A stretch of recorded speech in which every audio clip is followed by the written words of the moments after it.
Senadoras, senadores, senhores ouvintes da Rádio Senado, senhores telespectadores da TV Senado, senhoras e senhores que nos prestigiam nesse plenário. Senhor presidente, conheci Carlos Lacerda em 1953. Eu, estudante no Rio de Janeiro, ele, jornalista fogoso e diretor da Tribuna da Imprensa, excitando a oposição a Getúlio Vargas, então presidente da República.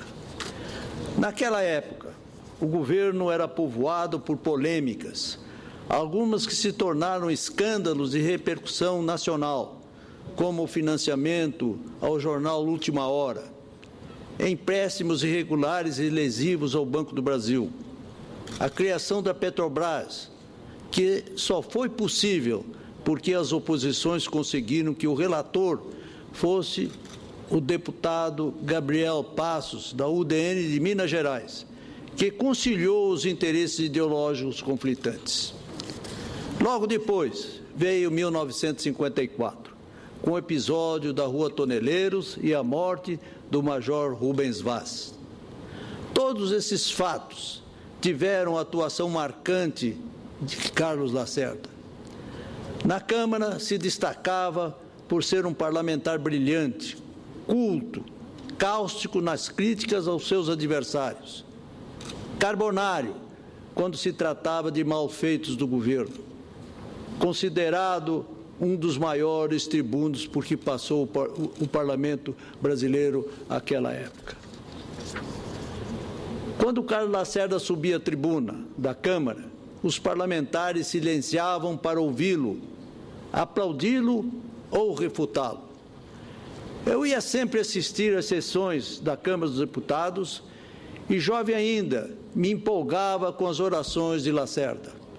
Recordo-me ainda que alguns parlamentares, como o baiano Vieira de Mello e o amazonense Almino Afonso, também fogosos oradores, digladiavam com Lacerda, com arrobos oratórios e xistes provocativos de lado a lado.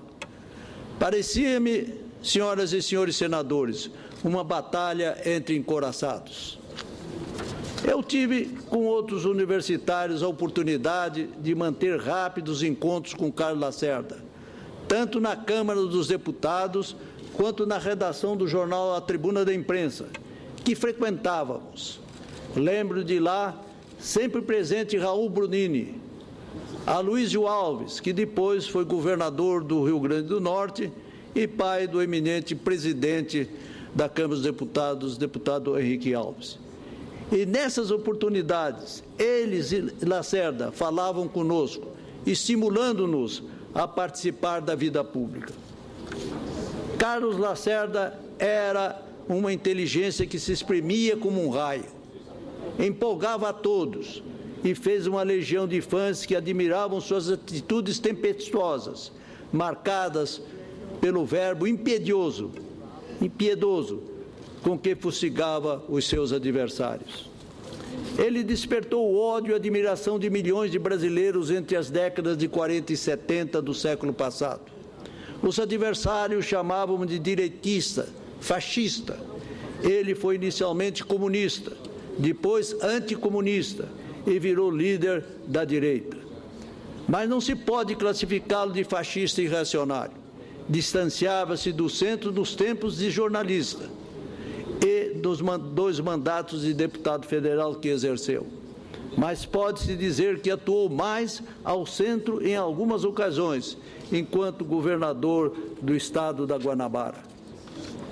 Lacerda demonstrou que no curso do tempo, apesar dos percalços ideológicos, direita e esquerda, pois participou do movimento golpista pela esquerda em 1935, como também mais tarde, abjurando o comunismo com teses que poderiam ser entendidas como golpista de direita, tanto contra Getúlio em 1945 e 1950, contra JK em 55, Jânio em 61, Jango em 64, considerado assim como um demolidor de presidentes.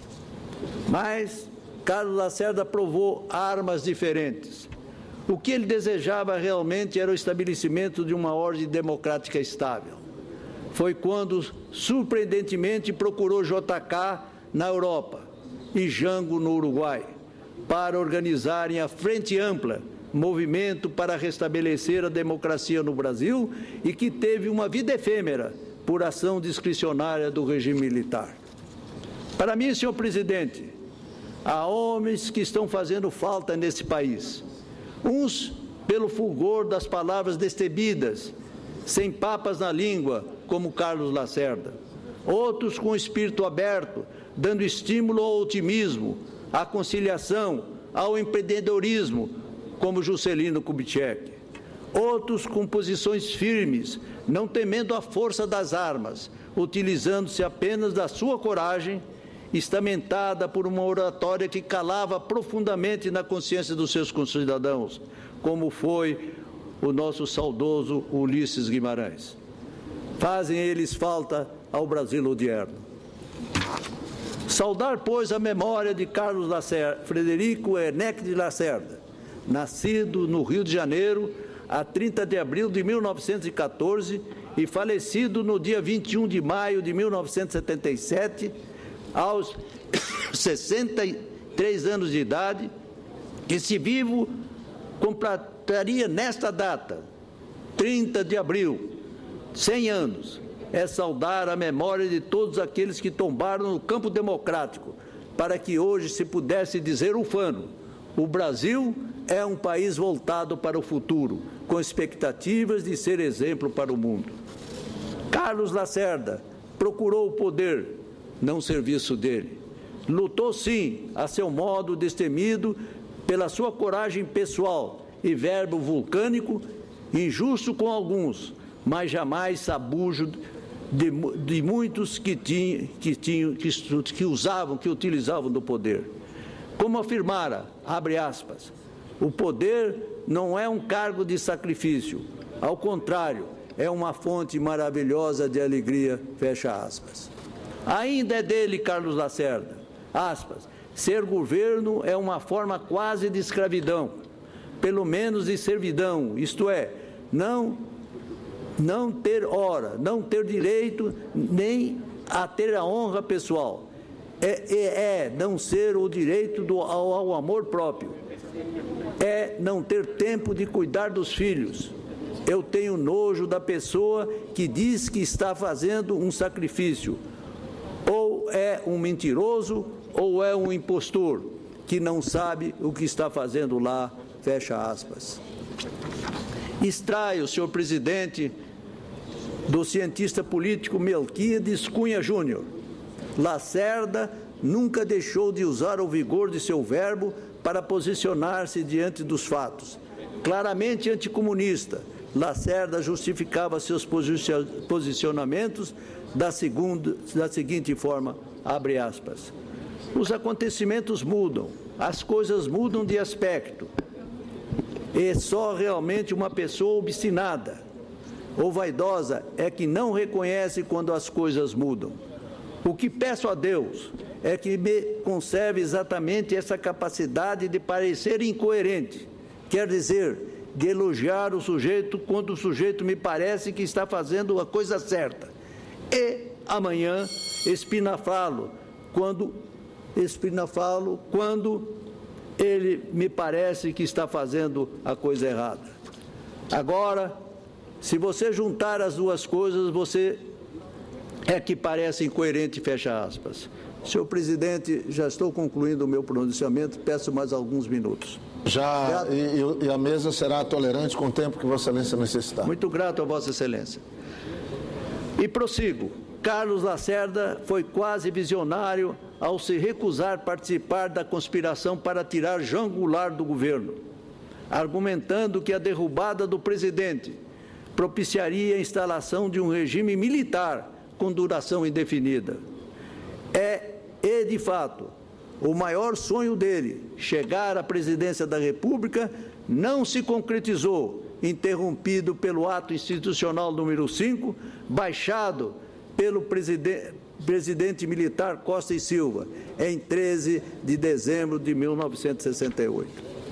Senhor presidente, eminente senador Jorge Viana, eminentes senadores aqui presentes, decidi fazer essa homenagem a Carlos Lacerda no plenário do Senado, após ler a excelente reportagem de Melquides Cunha Júnior no Estado de São Paulo no último domingo, intitulado O Chamer Espinafrador, termo inspirado em trecho da carta de Carlos Drummond de Andrade, em 25 de dezembro de 1975, transcrito na matéria do qual o escritor diz, abre aspas, ninguém é indiferente ao chamer irresistível que você é, e mesmo os que dizem detestá-lo, no fundo gostam de você. Gostam pelo avesso, mas gostam, fecha aspas, dizia Carlos Drummond de Andrade.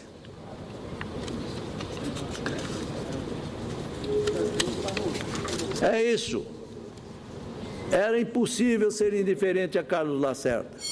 É hoje, passado tantos anos, com visão mais ampliada dos fatos históricos, concordo sem nenhuma dúvida com os que dizem que Lacerda foi um dos personagens civis que mais influenciaram os rumos da história brasileira entre 1945 e 1968. E mesmo após esses anos, os anos turvos, nos quais teve sua voz entrecortada pela mordaça da tirania. Concluo, senhor presidente. Fui admirador de Lacerda. Algumas vezes, ainda na mocidade, dele divergi. Já encanecido nas lutas, cheguei a condenar suas atitudes. Hoje, percebo com clareza, concordando com o cientista político Melquides Cunha Júnior, que Lacerda, abre aspas, se inscreveria, ainda que não sem controvérsia,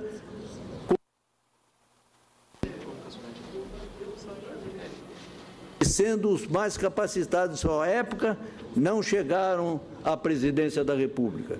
Rui Barbosa, Oswaldo Aranha, Santiago Dantas, e me permito, senhor presidente, senhoras e senhores senadores, acrescentar Tancredo Neves e Ulisses Guimarães.